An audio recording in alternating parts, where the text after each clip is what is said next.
Today we're going to remove the trunk from a 2014 Ford Mustang GT. Alright, first thing we're going to do is use a trim tool removal and pry all these little plastic retainers out of there. And we'll get them out, put them in a nice safe location. We're also going to be using a size 10mm socket, a flathead to pry these off. Just go ahead and do that now actually. Just stick it right underneath and pop that sucker out. Same thing over here. Stick it right underneath.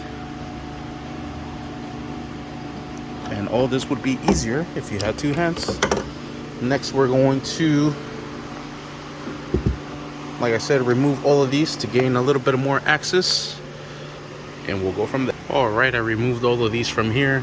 Now we're able to bring this down. Put this right in through here. Just like so.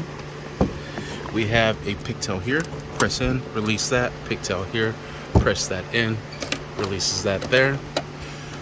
We're going to use the trim tool removal to remove these from here. Some of these might break, but just try your best to work these out just like that. Once you work all these out, it looks like there's another sensor. We'll go ahead and press in the pigtail and release it from there. All right, and it looks like this one was inside the truck as well. All you have to do is just pry it off, and there we have it. Everything's nice and loose. Here's the little connector. And now we're able to remove the trunk, removing these two 10mm nuts on this side and on this side, and that will loosen up the trunk and get it out. We'll use our 10mm socket, drive those out just a little bit, and you will need two hands to remove this.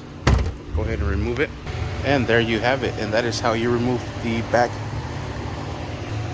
trunk panel from this 2014 Ford Mustang. Thank you for watching. Please like and subscribe.